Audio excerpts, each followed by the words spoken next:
It's 1:23 p.m. on the 12th of January 2017.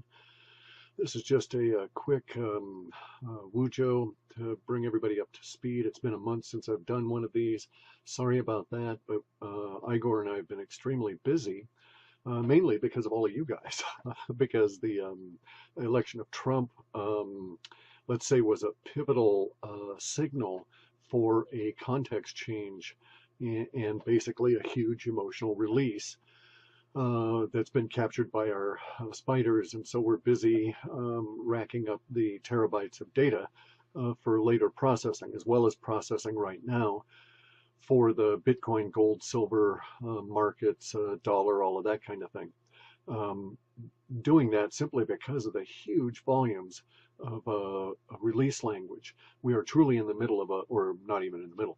We're probably not even at the end of the beginning, but we're in the beginning of a context change that is much larger than the context change, at least in terms of the numeric values that we saw in the 2003 to 2005 period of time here in the USA, as the undocumented workers came out of their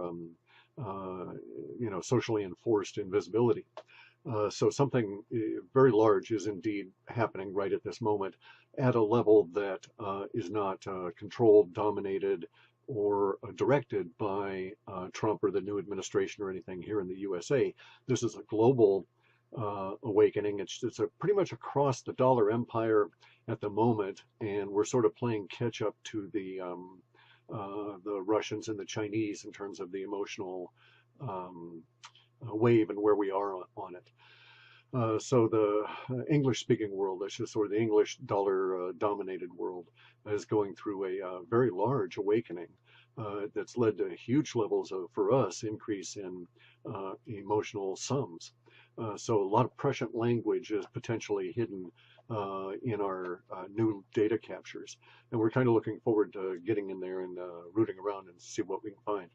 So that was point number one, is that we're getting a lot of good language out of this particular point in time. If you feel that indeed there is a ongoing awakening around you, that you're in a big wave of people looking around and saying, basically, what the hell's happening here, or who's in charge, what's going on, you're not wrong. You're quite correct. This is indeed what is happening. And we're getting a lot of that information captured by our spiders. Now, the Bitcoin report will be out late Friday, early Saturday. It's primarily focused from end of January onward. It will be included in the end of the month regular Alta report. So the Bitcoin, gold, and silver report, unless you're a trader, unless you intend to buy and sell and try and capture price movements and stuff, you probably needn't spend any money on it. We're going to include the whole thing in the report out at the end of the month anyway. So if you just buy the February Alta report, you'll get this information. And it'll just be like 15 or 20 days stale by the time we actually get the Alta report out. But this is kind of pertinent information for those people that are of a trading mind. It's not anything I can ever do. It drives me crazy to do that stuff. I lose money every time I do that. I don't lose money gambling because I don't gamble. I would go to the last time I did that sort of thing was in Las Vegas in the 80s, and I played the nickel slots and came home with a suitcase full of change, and so that cured me of ever wanting to do that again. Anyway, though, so there's that. I have a couple of interviews coming up. I'll post these as they're more I'll put out a link as they're available. So now we have Bitcoin news. I don't want anybody to think that I'm skipping over this. The Bitcoin drop is as to be expected. This is what Bitcoin does. Like Bitcoin builds strong hands and strong stomachs.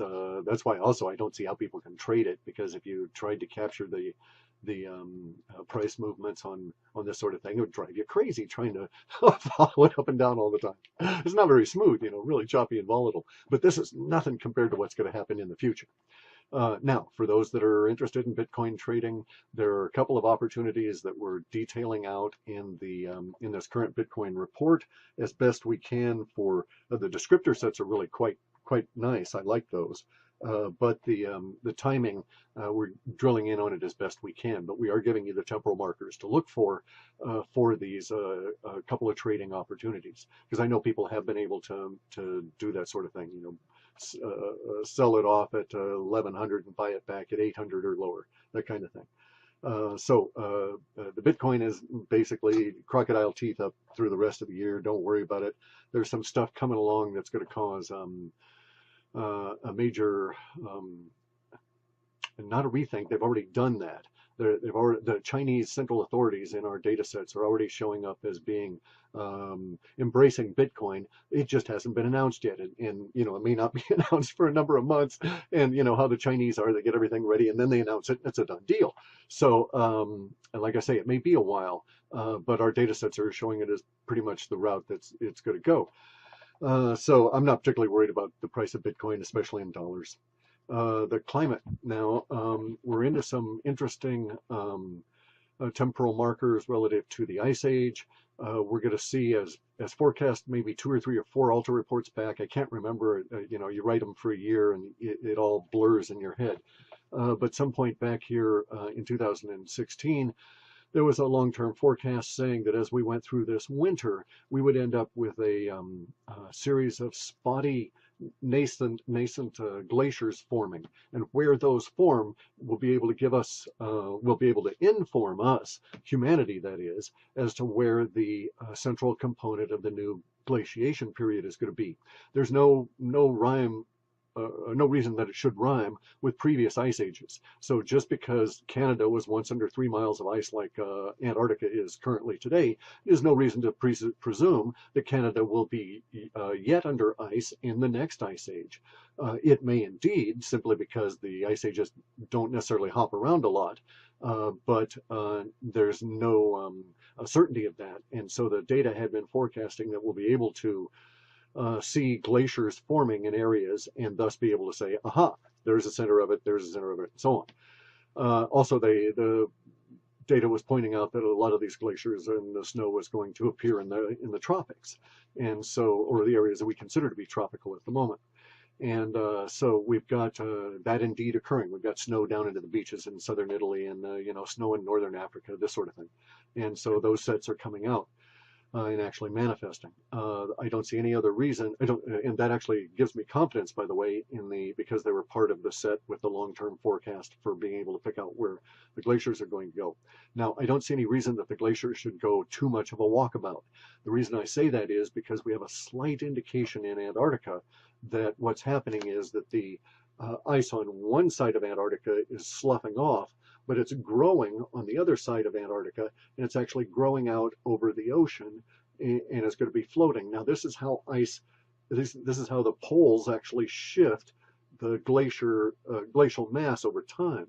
And so we could presume that the ice is going to creep off of Antarctica. How rapidly that will occur, I don't know, but there are indications that it's occurring right now.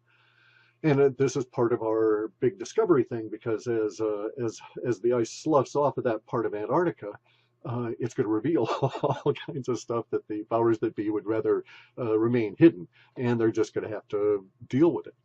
It just will be too large and too massive for any attempts to hide it.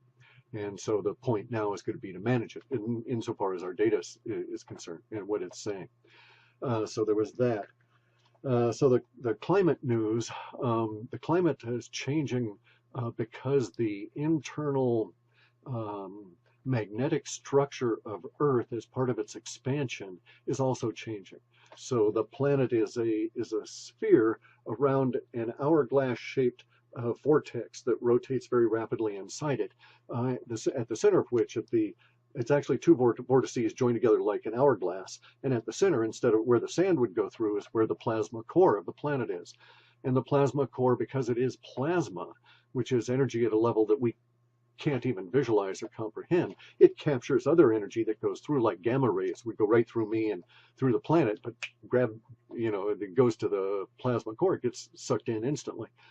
That plasma core is what creates our magnetic field, and at this point, it's altering itself, and that magnetic field, the vortices, the hourglass shape that's inside our planet Earth, is what's moving. The Earth itself is not moving, but because that internal energetic representation is moving, that's what's drawing down the cold air from space in a new area over on that other side of Antarctica, thus freezing the ocean. And, well, basically, it's drawing in fresh water from the atmosphere to freeze, but it's freezing on top of the ocean and extending out the ice mass on that side. And of course, because the hourglass shape is connected at the center, the force of the vortices is connected into the plasma. It's also changing on the North Pole. That's why the North Pole is becoming thinner ice and becoming more ice-free. Now that argues right there that they're not in lock sync. That argues that we're going to have one of those periods of an ice age where they separate, and one half of the vortices will be building ice around the ocean side of Antarctica and peeling the ice off of the ice mass. So far, that's what it looks like. And at the other end of the vortices, will go walkabout until it becomes stabilized. So we may find that the new North Pole magnetically is just basically sort of a stopping off point on a way to a new, more permanent North Pole that might not be determined for decades yet, but will certainly be connected to new icing in that area, because these vortices, the open mouth part of the hourglass, pulls in very cold energy from space and causes the air and the water to freeze on its way into ground out in the planet. And that's the point of the energy. It wants to connect with Earth and, all of that business. The climate aspect of this is basically stepping right along as we'd anticipated, which would mean that the closest projections are for major food impacts over the next 4 years. So from 17 through 21. And in that period of time, we should get to a more realistic and stable understanding of what's actually going on in terms of what's affecting our food crops, and the costs and everything will have been escalating. So we're into it this year. So along with all of the political crap we got going in the USA and within the dollar-dominated empire, we're also going to run into the climate reality that we're going to have to face, which is, there is not global warming. And every planet goes through these processes as it goes through its expansion, and one of the side effects of the expansion periods here on Earth are ice ages, and we're entering one of those now. We're seeing a lot of the language come out from the anti-legacy media, if you will, in all forms, about the strange weather not being global warming, and about these other elements of it popping up. Again, we've had ice age, geez, I don't know, 10, 12 years or longer in our data sets being forecast, because it's going to have a huge impact. Now, ice ages are not terrible. The whole world does not get covered in ice. In fact, what happens is a lot of the ocean, because of the increased ultraviolet coming in and the other energies from space, a lot of the ocean evaporates, becomes fresh water in the air, goes over the land, gets really cold and freezes, and that lowers our ocean levels. And when it does so, it actually it shows us whole lots of new land that we can mess around with for maybe 5,000 or 6,000 years, until it starts going the other way and we start flooding again. So we're on that side of the curve relative to gaining new lands, even if a lot of the existing land is going to be a little colder than we're used to. So like I say, ice age is not necessarily bad. There's going to be a lot of interesting outgrowths from it, including the stuff coming out of Antarctica that we've labeled here as the discovery, with the in all caps. Anyway, so Antarctica news we've got showing up even insofar as the markets again. So as we're trying to do Bitcoin stuff, I keep running into Antarctica as a continuing meme that's going to be popping up, and it's going to be influencing market activity. Again, we're just looking for more of that to appear over the next little bit of time here. And last thing is the healthcare system. I wanted to go into this because the data sets have been insistent that regardless of or without regard to whatever the new administration does here in the U.S., USAPOP is going to run into a hard wall in the healthcare system. And it's going to be a combination of effects. It's going to be a combination of the hyperinflation, dollar problems at a dollar to other currencies level, and also availability and competition in terms of for materials. Now, there's other elements involved that are in the woo-woo business side of things relative to the discovery and how we're going to all want to rethink how we do or how we approach body maintenance. And so our data sets are pointing out that the healthcare system in the United States is going to hit this wall, and part of that wall is going to be an acute reduction in the availability of services and medicines and stuff. So my point in bringing it up is to point people back to Ayurveda, a Hindu form developed in India. That's a Hindu form of medicine that's basically, let's just say 80 to 90% herbal based, that is 5,000 and 6,000 years old. And so at that level is our oldest sustained and sustainable medical system. It's also based on a relatively cheap proposition of herbal material in an evidence-based treatment program, not theory-based. So in other words, there's no theory that this pill that they give you is good for, liver and gallbladder. They know it works because of the evidence over time of, 5,000 years, and in each year, 80 to 100,000 or 5 million people or 700 million people, that kind of thing, who have taken it over this period of time, and we have evidence that the stuff works, as opposed to our system within the West that is backing up our healthcare system here, which is, we have a theory that because this herb seem to do this, that if we strip that herb down to its constituent parts, we can find the constituent part that did the activity we're seeking and make that stuff and retail it for lots of money. And that's our theory. And we're going to go to the FDA and present this stuff, and they're going to let us do it. Now, basically, the reductionist approach, in my opinion, always leads to nasty side effects. And it won't matter anymore anyway, because our reductionist approach requires the destruction of vast quantities of material to reduce it down to that single component, or it requires access to other materials to synthetically reproduce that single component. And as a result, in order to theoretically affect what we're after and cause all the other side effects.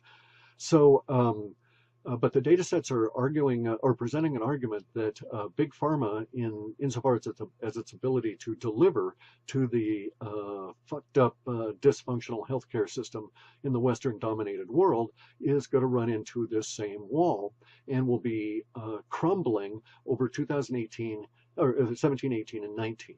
And that as it crumbles, we're going to see a reduction in the ability to deliver into the healthcare system. So my point in bringing it up is, now, if you have a continuing need for medicines, you may want to start now while you can still exist within the big pharma and looking for Ayurvedic alternatives. Now, in my opinion, Ayurveda is slightly better than TCM or traditional Chinese medicine, because I find that traditional Chinese medicine has a tendency to take the Western reductionist approach and would give you, say, 2 or 3 herbs to attempt to do something, whereas the Ayurvedic approach might give you 200 herbs in a formula to achieve the same thing. And so, in my opinion, the Chinese traditional Chinese medicine, TCM, is more reductionist based, and I just like the more inclusive, get in all the ameliorating factors and so on approach of the Ayurveda. Plus, it has to be acknowledged that TCM derives from Ayurveda and is their analog to it. So, and the Hindus produce, the Indians produce just great medicines, just go right to the source, and they're reasonably cheap too. So it's a pretty good deal all the way around. So that brings up one more small point. I'm not alone in recently being, or we're not alone here at Half Past Human in recently being attacked by nefarious parties at a internet level. A lot of the other woo-woo guys are also under assault at the moment. This appears to be part of a response, if you will, wave of activity that is in response to the awakening, and they're trying to curtail, I guess you would call it, certain outlets. So just just to let you know, your favorite corner woo-woo guy may be getting some problems from officialdom, and so if they're asking for help, they may really need it. Just to let you know that this is the situation. We've recently come through it. Our structure is tricky, really tricky. You know, I've done security for government and for big corporations,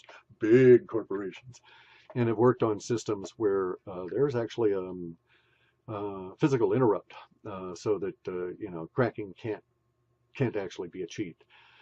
So in any event, just to let you know, if you're in the woo-woo business, as I pointed out, not only are your views and your AdSense account under assault by algorithms that are under the control of people that are not aligned with your interests, but now apparently they're moving out into the brick and mortar world and causing problems there as well.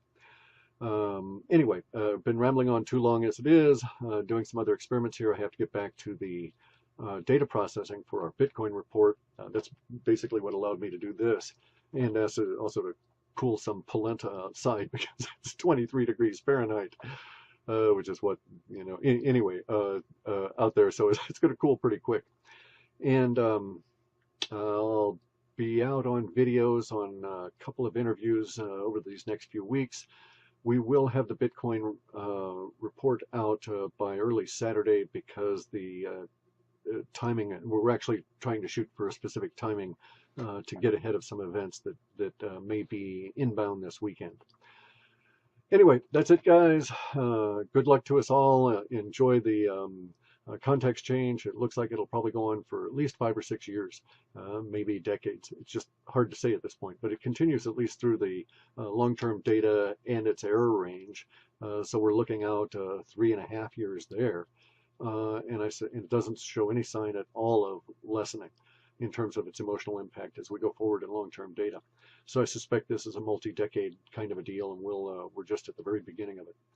Really cool, you know, to kind of know that, oh, geez, you know, history is changing around us, and we get to look and watch it. Anyway, take care, stay warm, see you later.